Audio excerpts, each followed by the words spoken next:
ਸਤਨਾਮ ਸ੍ਰੀ ਵਾਹਿਗੁਰੂ ਸਾਹਿਬ ਜੀ। ਜੋ ਦੋਹਰਾ ਮੁਗਧ ਨਿਪੁੰਸਕ ਵਿਗਲ ਮਨ, ਬਿਨ ਵਿਵੇਕ ਦੁਰਭਾਗ।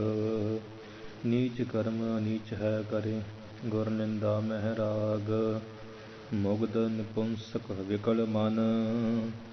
ਵਾਹਿਗੁਰੂ ਜੀ ਕਾ ਖਾਲਸਾ, ਵਾਹਿਗੁਰੂ ਜੀ ਕੀ ਫਤਿਹ।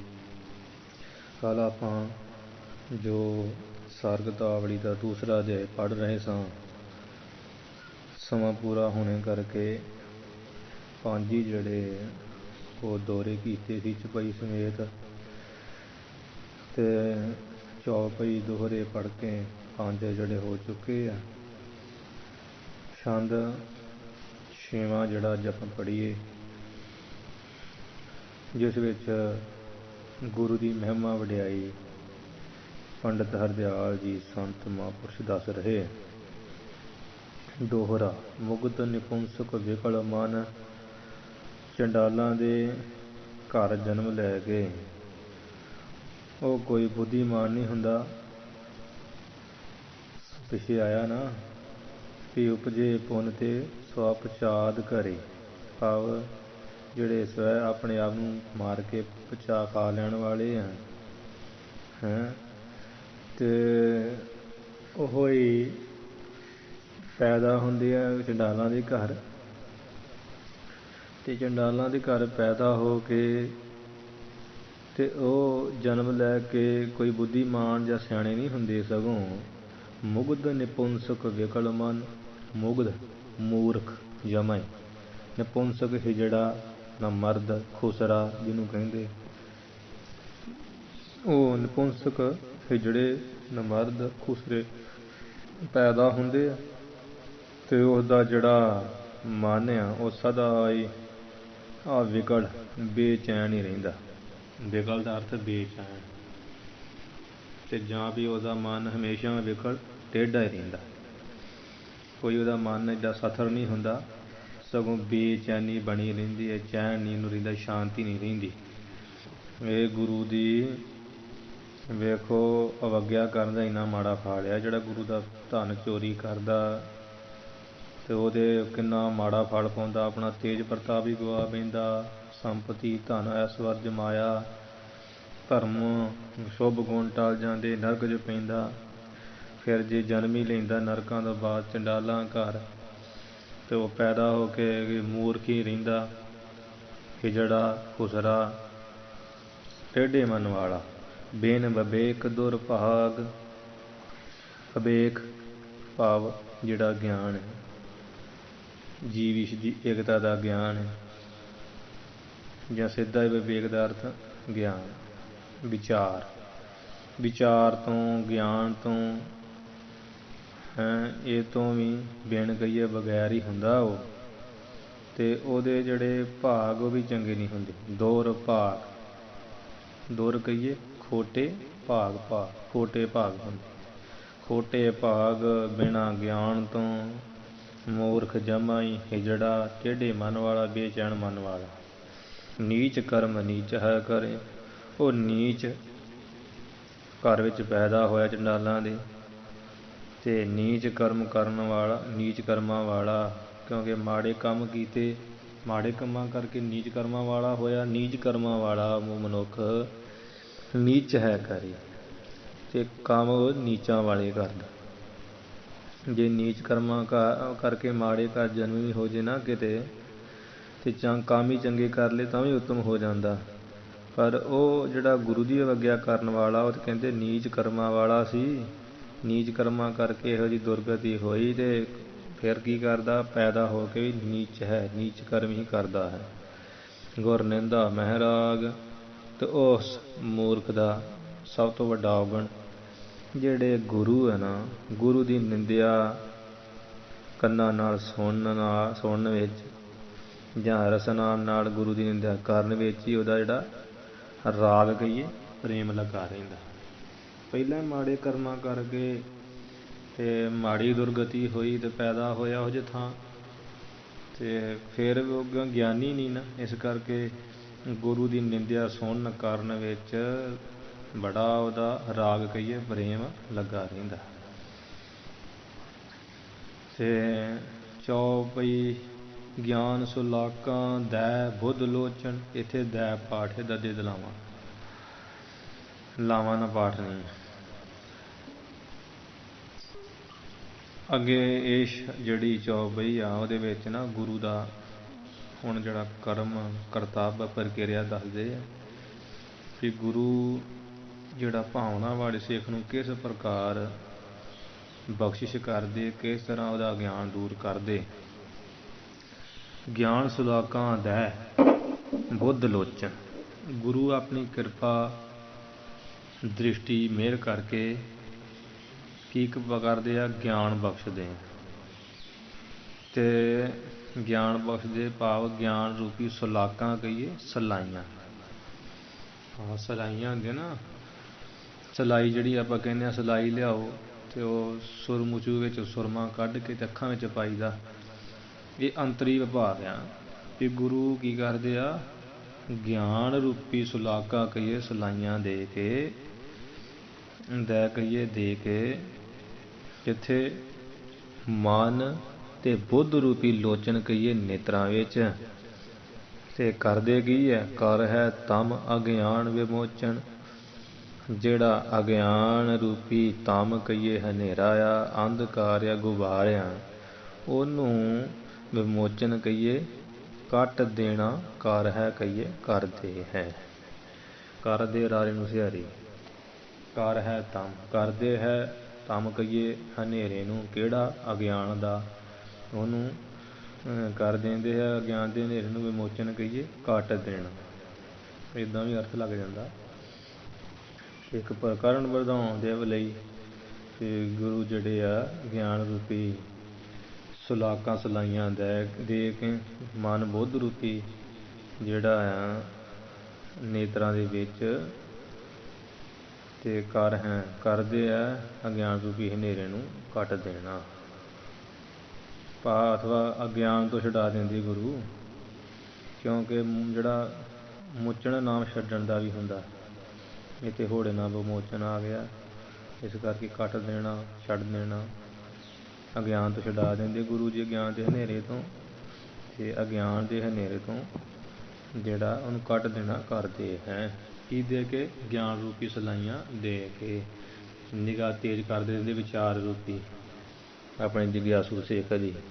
ਮਨ ਅਤੇ ਬੁੱਧ ਰੂਪੀ ਜਿਹੜੇ ਨੇਤਰ ਆ ਨਾ, ਉਹਨਾਂ ਦੇ ਵਿੱਚ ਗਿਆਨ ਰੂਪੀ ਸਲਾਈਆਂ ਦੇ ਕੇ ਗੁਰੂ ਅਤੇ ਵਿਚਾਰ ਰੂਪੀ ਨਿਗਾਹ ਬਖਸ਼ ਦਿੰਦੇ, ਜਿਸ ਕਰਕੇ ਅਗਿਆਨ ਦਾ ਹਨੇਰਾ ਕੱਟ ਦੇਣਾ ਕਰਦੇ ਹੈ। ਨਿਰਾਵਰਨ ਦ੍ਰਿਗ ਕਰਿਆ ਜੋ ਸ੍ਰੀ ਗੁਰ। ਫਿਰ ਸ੍ਰੀ ਗੁਰੂ ਮਹਾਰਾਜ ਸਾਹਿਬ ਜੀ ਅਗਿਆਨਤਾ ਦਾ ਜਿਹੜਾ ਨਿਰਾਵਰਨ ਕਹੀਏ, ਪਰਦਾ, ਅਵਰਨ ਨਾ ਪੜਦੇ ਦਾ, ਜਿਹੜਾ ਅਗਿਆਨਤਾ ਦਾ ਪੜਦਾ ਨਾ, ਉਹ ਤੋਂ ਪੜਦੇ ਤੋਂ ਨਿਰ ਕਹੀਏ, ਰਹਿਤ ਦ੍ਰਿਗ ਮਨ ਬੁੱਧ ਰੂਪੀ ਨੇਤਰ ਜਿਹੜੇ ਆ ਉਹਨਾਂ ਨੂੰ ਕਰੇ ਕਹੀਏ, ਕਰ ਦਿੰਦੇ ਆ। ਕੌਣ? ਜੋ ਸ੍ਰੀ ਗੁਰੂ ਆਪਣੇ ਗੁਰੂ ਹੈ, ਦਾਤੇ ਵਿਦਿਆ ਦਾਤੇ, ਬ੍ਰਹਮ ਵਿਦਿਆ ਦੇ ਦਾਤੇ, ਪਰਮਾਰਥ ਦੇ ਦਾਤੇ, ਅਧਿਆਤਮੀ ਗੁਰੂ। ਉਹ ਜੋ ਭਾਵ ਫਿਰ ਵੀ ਕਹਿੰਦੇ ਵੀ ਜਿਹੜੇ ਜੋ ਕਹੀਏ ਜਿਹੜੇ ਹੈ ਨਾ ਸ੍ਰੀ ਗੁਰੂ ਸ਼੍ਰੋਮਣੀ ਗੁਰੂ ਹੈ, ਵਿਦਿਆ ਦਾਤੇ, ਬ੍ਰਹਮ ਗਿਆਨੀ, ਪੂਰਨ ਪਰਮੇਸ਼ਰ ਰੂਪ, ਉਹ ਆਪਣੇ ਸਿੱਖ ਨੂੰ ਇਸ ਤਰ੍ਹਾਂ ਨਿਹਾਲ ਕਰਦੇ ਆ। ਅਵਰਨ ਅਗਿਆਨ ਦੇ ਜਿਹੜੇ ਪੜ੍ਹਦੇ ਆ ਉਤੋਂ ਨਿਰਗ ਰਹਿਤ ਕਰਕੇ ਰਹਿਤ ਕਰ ਦਿੰਦੇ ਆ ਉਹਦੇ ਮਨ ਬੁੱਧ ਰੂਪੀ ਦ੍ਰਿਗ ਜਿਹੜੇ ਨੇਤਰ ਹੈ। ਨਮੋ ਨਮੋ ਤੇ ਚਰਨ ਧਾਰ ਔਰ ਤੇ ਕਹੀਏ ਤਿਸ ਗੁਰੂ ਦੇ ਐਸੇ ਭਾਈ ਜਿਹੜੇ ਗੁਰੂ ਆ ਜਿਹੜੇ ਇੱਦਾਂ ਕਰ ਦਿੰਦੇ ਆ। ਤੇ ਵੇਖੋ ਜਗਿਆਸੂ ਨੂੰ ਜਿਹੜਾ ਪ੍ਰਪੰਚ ਆ ਨਾ, ਉਹ ਪ੍ਰਪੰਚ ਨੂੰ ਨਾਸ ਰੂਪ ਦਿਖਾ ਦਿੰਦੇ ਆ। ਸੰਸ਼ੇ ਕੋਈ ਰਹਿਣ ਨਹੀਂ ਦਿੰਦੇ, ਸੰਸ਼ਿਆਂ ਤੋਂ ਰਹਿਤ ਕਰ ਦਿੰਦੇ। ਆਪਣੇ ਸਰੂਪ ਨੂੰ ਉਹ ਜਗਿਆਸੂ ਦੇਖ ਲੈਂਦਾ। ਜਦੋਂ ਪਰਦਾ ਦੂਰ ਹੋ ਜੇ ਅਤੇ ਆਪਾਂ ਪ੍ਰਤੱਖ ਚੀਜ਼ ਵੇਖ ਲੈਂਦੇ ਹਾਂ। ਇਸ ਤਰ੍ਹਾਂ ਸੰਸ਼ਿਆਂ ਦੇ ਪਰਦੇ ਪਏ ਹੋਏ ਆ, ਅਗਿਆਨ ਦੇ ਪਰਦੇ ਪਏ ਹੋਏ, ਉਹ ਗੁਰੂ ਨੂੰ ਮਿਟਾ ਦਿੰਦੇ ਆ। ਅਤੇ ਸਿੱਖ ਜਿਹੜਾ ਹੈ ਪਰਦਿਆਂ ਤੋਂ ਰਹਿਤ ਹੋ ਕੇ ਆਪਣੇ ਸਵੈ ਸਰੂਪ ਨੂੰ ਦੇਖ ਲੈਂਦਾ। ਅਤੇ ਤੁਹਾਨੂੰ ਭਾਈ ਕੀ ਕਰਨਾ ਚਾਹੀਦਾ ਹੈ? ਗੁਰੂ ਨਾਲੋਂ ਨਮੋ ਨਮੋ ਦੇ ਚਰਨ ਧਾਰ। ਔਰ ਪੰਡਤ ਹਰਦਿਆਲ ਜੀ ਮਹਾਂਪੁਰਸ਼ ਕਹਿੰਦੇ ਆ, ਤੇ ਇਹ ਕਹੀਏ ਤਿਸ ਭਾਈ ਗੁਰੂ ਦੇ ਜਿਹੜੇ ਚਰਨ ਆ ਨਾ, ਚਰਨ ਕਮਲ, ਉਹਨਾਂ ਨੂੰ ਮੈਂ ਤੇ ਆਪਣੇ ਕਹੀਏ ਔਰ ਹਿਰਦੇ ਦੇ ਵਿੱਚ ਹਮੇਸ਼ਾ ਹੀ ਧਾਰਨ ਕਰਦਾ ਵਾਂ, ਤੇ ਉਹਨਾਂ ਤੇ ਨਮੋ ਨਮੋ ਬਾਰ ਬਾਰ ਨਮਸਕਾਰ ਕਰਦਾ ਹਾਂ। ਅਥਵਾ ਮਨ ਕਰਕੇ, ਬਾਣੀ ਕਰਕੇ, ਸੀਰ ਕਰਕੇ ਨਮਸਕਾਰ ਕਰਦਾ ਆਪਣੇ ਗੁਰੂ ਨੂੰ। ਤੁਹਾਨੂੰ ਵੀ ਇਹੀ ਸਿੱਖਿਆ ਭਾਈ ਗੁਰੂ ਦੀ ਤਾਂ ਸਿੱਖਿਆ ਵਿੱਚ, ਸੇਵਾ ਵਿੱਚ ਪੂਰੇ ਰਹੋ, ਤੇ ਐਸੇ ਗੁਰ ਕੋ ਬਲ ਬਲ ਜਾਈਏ, ਆਪ ਮੁਕਤ ਮੋਹਿ ਤਾਰੈ। ਜਿਹੜੇ ਇਹੋ ਜਿਹੇ ਗੁਰੂ ਆ ਉਹਨਾਂ ਦੇ ਤੇ ਕਹੀਏ ਤੇ ਇਸ ਗੁਰੂ ਦੇ ਚਰਨ ਕਮਲਾਂ ਉੱਪਰ ਸ਼ਰਧਾ ਰੱਖੋ। ਹਿਰਦੇ ਵਿੱਚ ਸ਼ਰਧਾ ਧਾਰ ਕਰਕੇ ਨਮੋ ਨਮੋ ਨਮੋ ਨਮਸਕਾਰ ਕਰੋ। ਮਨ ਕਰਕੇ ਨਮਸਕਾਰ ਕਰੋ, ਬਾਣੀ ਕਰਕੇ ਨਮਸਕਾਰ ਕਰੋ, ਸਰੀਰ ਕਰਕੇ। ਇਹ ਸਿੱਖਿਆ ਦਿੱਤੀ ਹੈ। ਦੋਹਰਾ ਤ੍ਰੈ ਦੋਹੇ ਤੋਟਕ ਉਬੇ, ਦੁਆ ਚੌਪਈ ਨਿਹਾਰ। ਅੱਗੇ ਹੁਣ ਛੰਦਾਂ ਦੀ ਗਿਣਤੀ ਦਾ ਇਹ ਦੋਹਰਾ ਵਾ। ਇਸ ਅਧਿਆਏ ਵਿੱਚ ਜਿਹੜੇ ਜਿੰਨੇ ਛੰਦ ਆਏ ਆ ਉਹਦੀ ਗਿਣਤੀ ਕਰ ਰਹੇ ਆ। ਦੂਸਰੇ ਅਧਿਆਏ ਦੇ ਅੰਤ ਵਿੱਚ ਛੰਦਾਂ ਦੀ ਗਿਣਤੀ ਦੱਸਦੇ ਆ ਵੀ ਇਸ ਦੂਸਰੇ ਅਧਿਆਏ ਵਿੱਚ ਤ੍ਰੈ ਦੋਹੇ, ਤਿੰਨ ਦੋਹਰੇ, ਤੋਟਕ ਉਬੇ, ਉਬੇ ਕਹੀਏ ਦੋ ਤੋਟਕ ਛੰਦ ਆਏ, ਦੋ ਚੌਪਈ ਨਿਹਾਰ ਅਤੇ ਦੋ ਚੌਪਈ ਛੰਦ ਜਿਹੜੇ ਨਿਹਾਰ ਕਹੀਏ। ਇਹ ਪੜ੍ਹਨ ਵਾਲੇ ਵਿਦਵਾਨੋਂ, ਸੱਜਣੋਂ, ਗਿਆਨੀਓ, ਤਤ ਵੇਤਿਓ, ਨਿਹਾਰ ਕੇ ਦੇਖਣਾ ਕਰੋ। ਮੋਨ ਸਲੋਕ ਮਨ ਸੋਖ ਕੋ। ਇਸ ਅਧਿਆਏ ਵਿੱਚ ਕੁੱਲ ਮੋਨ ਕਹੀਏ 7 ਸਲੋਕ ਆਏ, ਕਿਉਂਕਿ 7 ਮੁਨੀ ਹੈ ਨਾ, ਇਸ ਕਰਕੇ ਇਹਨਾਂ ਨੇ ਇੱਥੇ 7 ਮੁਨੀ ਦਾ ਅਰਥ 7 ਲਾਇਆ। ਇਸ ਵਿੱਚ ਅਧਿਆਏ 'ਚ ਮੋਨ ਸਲੋਕ ਭਾਵ 7 ਸਲੋਕ, 7 ਮੁਨੀ ਹੈ ਨਾ, ਮਹਾਨ ਜਿਹੜੇ ਮੁਨੀ, ਸਪਤ ਰਿਸ਼ੀ, 7 ਮੁਨੀ, ਇਸ ਕਰਕੇ 7 ਮੁਨੀ, ਇਹ ਮੁਨੀ ਦਾ ਅਰਥ ਕਰਨਾ 7 ਸਲੋਕ ਇਸ ਅਧਿਆਏ ਵਿੱਚ ਆਏ ਆ। ਮਨ ਸ਼ੋਕ ਕੋ, ਜੋ ਮਨ ਦੇ ਸ਼ੋਕ ਕਹੀਏ ਗਾਵਾਂ ਨੂੰ, ਕੋਦਰਤ ਨੂੰ, ਮਨ ਦੇ ਗਮਾਂ ਨੂੰ, ਸ਼ੋਕਾਂ ਨੂੰ ਕਾਟੈ ਕਰੈ ਨਾ ਬਾਰ। ਕਾਟੇ ਕਹੀਏ ਕੱਟਣ ਲੱਗਿਆ, ਬਾਰ ਕਹੀਏ ਦੇਣ ਨਹੀਂ ਲਗਾਉਂਦੇ। ਕਾਟਿਆ ਕਰੈ ਨਾ ਬਾਰ, ਜੋ ਕੱਟਣ ਲੱਗਿਆ ਬਾਰ ਕਹੀਏ ਦੇਰ ਨਹੀਂ ਕਰੇ ਕਹੀਏ ਕਰਦੇ। ਭਾਵ 7 ਰਿਸ਼ੀਆਂ ਦੇ ਦਰਸ਼ਨ ਕਰਨ ਨਾਲ ਚਿੱਤ ਦਾ ਸੁੱਧ ਹੋ ਜਾਣਾ ਮੰਨਿਆ। ਹਾਂਜੀ, ਜਿਵੇਂ ਜੋ ਪੁਰਸ਼ ਇਹਨਾਂ 7 ਸਲੋਕਾਂ ਦੇ ਸਿਧਾਂਤ ਨੂੰ ਧਾਰਨ ਕਰੇਗਾ ਉਹਦਾ ਚਿੱਤ ਸ਼ੁੱਧ ਹੋ ਜਾਏਗਾ, ਫਿਰ ਜਨਮ ਰੂਪੀ ਸ਼ੋਕ ਛੇਤੀ ਇਹਦਾ ਮਿਟ ਜਾਏਗਾ। ਭਾਵ ਤਾਂ ਇਹ ਆ ਵੀ ਜਿਵੇਂ ਰਿਸ਼ੀਆਂ ਦੇ ਦਰਸ਼ਨ ਕਰਕੇ ਚਿੱਤ ਦਾ ਸੁੱਧ ਹੋ ਜਾਣਾ ਨਾ, ਇਹ 7 ਸਲੋਕ ਜਿਹੜਾ ਧਾਰਨ ਕਰ ਲਊਗਾ ਇਸ ਅਧਿਆਏ ਦੇ, ਉਹਦਾ ਵੀ ਚਿੱਤ ਸ਼ੁੱਧ ਹੋ ਜੂ। ਜਦੋਂ ਗੁਰੂ ਦੀ ਸੇਵਾ ਕਰੂ, ਗੁਰੂ ਦੀ ਸੇਵਾ ਨਾਲ ਫਿਰ ਜੰਮਣ ਮਰਨਾ ਮਿਟ ਗਿਆ। ਕਾਲੇਗਾ ਕਿਸਨ ਵਸਾਏ, ਗੁਰ ਸੇਵਾ ਤੇ ਸਹੂਬ ਜੇ ਫਿਰ ਦੁੱਖ ਨਾ ਲੱਗੇ ਆਏ, ਇਹ ਤਾਕਤ ਮਿਲ ਜੂਗੀ। ਤੇ ਜਿਹੜਾ 7 ਰਿਸ਼ੀਆਂ ਬਾਰੇ ਵੀ ਇੱਦਾਂ ਦੱਸਦੇ ਵਿਦਵਾਨ। 7 ਰਿਸ਼ੀਆਂ ਜਿਹੜੇ ਨਾਮ ਹੈ ਉਹ ਆ ਮਰੀਚ, ਅਤਰ, ਪੁਲਹ, ਪੁਲਸਤੈ, ਕ੍ਰੁਤ, ਅੰਗਰਾ ਅਤੇ ਵਸ਼ਿਸ਼ਠ। ਤੇ ਜਿਹੜਾ ਭਾਗਵਤ ਪੁਰਾਣ ਆ ਤੇ 8ਵਾਂ ਭਾਗਵਤ ਪੁਰਾਣ ਦੇ 8ਵੇਂ ਸਕੰਧ ਦੇ ਜਿਹੜਾ 13ਵਾਂ ਅਧਿਆਏ ਆ ਨਾ, ਉਹਦੇ ਵਿੱਚ 7 ਰਿਸ਼ੀ ਦੇ ਇੱਦਾਂ ਲਿਖੇ ਆ। ਮਾਨਖੋ ਚ ਦੱਸਿਆ ਕਸ਼ਯਪ, ਅਤਰ, ਵਸ਼ਿਸ਼ਠ, ਵਿਸ਼ਵਾਮਿਤਰ, ਗੌਤਮ, ਜਮਦਗਨ ਰਿਸ਼ੀ ਤੇ ਭਾਰਦਵਾਜ। ਹੋਰ ਵੀ ਪੁਰਾਣੇ ਸਮੇਂ ਵਿੱਚ ਜਿਹੜੇ ਵਿਦਵਾਨ ਕਵੀਆਂ ਨੇ ਆਮ ਤੌਰ 'ਤੇ ਸੰਨ ਜਾਂ ਸੰਮਤ ਲਿਖਣ ਲੱਗਿਆਂ ਅੰਕੜਿਆਂ ਦੇ ਜਿਹੜੇ ਗਿਣਤੀ ਦੇ ਹਿਸਾਬ ਹਨ ਉਹ ਇਸ ਤਰ੍ਹਾਂ ਮੁਨੀਆਂ, ਵਾਰਾਂ, ਜਿਹੜੇ ਜਿਵੇਂ 6 ਰਾਸੀਆਂ, ਸਿੱਧੀਆਂ ਸ਼ਕਤੀਆਂ, 8 ਸਿੱਧੀਆਂ ਅਤੇ 8 ਪ੍ਰਕਾਰ ਦੇ ਨਾਗ, ਜਿਵੇਂ ਰਵ, ਸੱਸ, ਰਵ ਭਾਵ ਜਿਹੜਾ ਸੂਰਜ, ਸੱਸ ਚੰਦਰਮਾ, ਨਭ, ਆਕਾਸ਼ ਆਦਿ ਜਿਹੜੇ ਸ਼ਬਦ ਲਿਖ ਦਿੰਦੇ ਸਨ ਪੁਰਾਣੇ ਸਮੇਂ ਵਿੱਚ ਜਿਹੜੇ ਵਿਦਵਾਨ ਸਨ, ਕਵੀ ਸਨ। ਜਦੋਂ ਆਪਣੇ ਉਹਨਾਂ ਅਧਿਆਏ ਦੀ ਕੋਈ ਗਿਣਤੀ ਪੂਰੀ ਕਰਨੀ ਨਾ ਉਹਨਾਂ ਨੇ, ਕਿ ਕਵਿਤਾ ਆਦਿਕ ਦੀ, ਅਤੇ ਉਹਨਾਂ ਨੇ ਇਹ ਚੀਜ਼ਾਂ ਵਰਤਣੀਆਂ। ਮੁਨੀ ਵਰਤ ਲੈਣਾ, ਵਾਰਾਂ ਨੂੰ ਵਰਤ ਲੈਣਾ, ਦਿਨਾਂ ਨੂੰ, ਰਸਾਂ ਨੂੰ, ਸਿੱਧੀਆਂ ਨੂੰ, ਵੀ ਕਿੰਨੇ 8 ਸਿੱਧੀਆਂ, ਫਿਰ ਉਹ ਜਿੱਦਾਂ ਜਿਵੇਂ 18 ਰਿੱਧੀਆਂ ਸਿੱਧੀਆਂ, ਫਿਰ ਉਹਦੇ ਹਿਸਾਬ ਨਾਲ ਉਹਨੂੰ ਲਿਖ ਦੇਣਾ, ਸਿੱਧ ਲਿਖ ਦੇਣਾ, ਸਮਝ ਆਉਣਾ ਵੀ 18 ਨੂੰ ਕਿਹਾ ਹੈ। ਜੇ ਰੱਬ ਸੂਰਜ ਦਾ ਲਿਖ ਲੈਣਾ, ਆਖਣਾ ਵੀ 12 ਸੂਰਜ ਆ ਜਾਂ 1 ਸੂਰਜ ਆ, ਉਹ ਤੋਂ ਹੀ ਗਿਣਤੀ ਦਾ ਅਨੁਮਾਨ ਲਾ ਲੈਣਾ। 7 ਆਕਾਸ਼ ਆ, ਐਵੇਂ ਲਾ ਲੈਣਾ।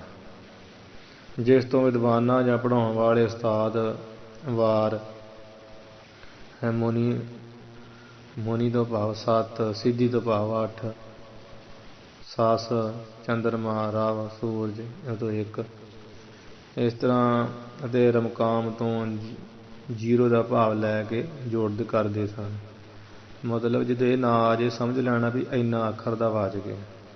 ਇੱਥੇ ਵੀ ਕਵੀ ਜੀ ਨੇ ਉਸੇ ਤਰ੍ਹਾਂ ਹੀ 7 ਦੀ ਜਗ੍ਹਾ ਮੁਨ ਦੀ ਵਰਤੋਂ ਕੀਤੀ ਸ਼ਬਦ ਦੀ, ਭਾਵ 7 ਰਿਸ਼ੀ 7 ਹੀ ਸਲੋਕ ਹੈ। ਜਿਵੇਂ 15 ਅਧਿਆਏ ਦੇ ਵਿੱਚ 22ਵੇਂ ਛੰਦ ਵਿੱਚ ਵੀ ਕਵੀ ਜੀ ਨੇ 1890 ਸੰਮਤ ਲਿਖਣ ਲੱਗਿਆਂ ਇਹ ਕਥਨ ਕੀਤਾ ਕਿ ਉਹ ਆਉਂਦਾ ਨਭ ਨਾਗ ਸਿੱਧ ਸੱਸ ਸੰਬਤ। ਸੰਬਤ ਭਾਵ ਸਾਲ, ਸੱਸ ਭਾਵ ਜਿਹੜਾ ਵਾ ਚੰਦਰਮਾ ਉਹ ਇੱਕੋ ਹੀ ਹੁੰਦਾ, ਸਿੱਧੀਆਂ ਹੁੰਦੀਆਂ 8, ਨਾਗ ਹੁੰਦੇ 9, ਨਭ ਕਹੀਏ ਆਕਾਸ਼ ਹੁੰਦਾ 0। ਹਾਂਜੀ, ਅਤੇ ਹੋ ਗਿਆ 1890। ਇਸੇ ਤਰ੍ਹਾਂ ਹੀ ਇੱਥੇ ਲਿਖਿਆ ਵਰਤੋਂ ਕੀਤੀ ਮੋਨੀ ਸ਼ਬਦ ਦੀ। ਅਤੇ ਵੀ ਮੋਨ ਸਲੋਕ ਮਨ ਸੋਖ ਹੋ, ਭਾਵ 7 ਸਲੋਕ ਜਿਹੜੇ ਮਨ ਦੀ ਸੋਖ ਨੂੰ ਕਾਟਿਆ ਕਰਨਾ ਬਾਹਰ, ਕੱਟਣ ਲੱਗਿਆ ਬਾਹਰ ਕੇ ਦੇਰ ਹੀ ਨਹੀਂ ਲਾਉਣਾ ਕਰਦੀ। ਇੱਥੇ ਇਹਦੇ ਅਧਿਆਇ ਦੀ ਸਮਾਪਤੀ ਹੋ ਗਈ ਆ।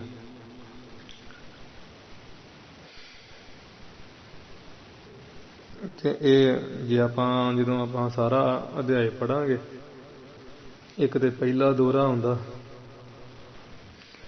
ਪਹਿਲੇ ਦੋਹਰੇ ਵਿੱਚ ਵੀ ਦੋਹਰਾ ਕੀਰਤ ਗੁਰ ਕੀ ਕੀਰਤ, ਦੂਸਰੇ 7 ਸਲੋਕ ਉਚਾਰ ਜਾ ਕੇ ਸੁਣੇ ਅਧਿਐਨ ਤੇ ਹੋਏ ਤਰਤਾਪ ਪ੍ਰਹਾਰ।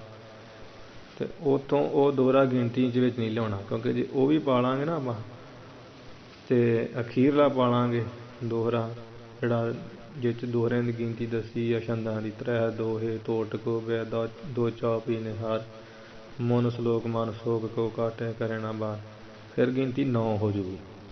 ਅਤੇ ਇਹਦੇ ਵਿੱਚ ਦੱਸਿਆ ਉਹਨਾਂ ਪਹਿਲਾਂ ਹੀ ਦੱਸ ਦਿੱਤਾ ਵੀ ਗੁਰੂ ਦੀ ਕੀਰਤੀ ਦੇ 7 ਸਲੋਕ ਉਚਾਰ ਲੱਗੇ ਆ, ਅਤੇ ਪਿਛਲੇ ਦੋਹਰੇ 'ਚ ਇਹ ਦੱਸਿਆ ਵੀ ਇੰਨੇ ਆਏ ਆ।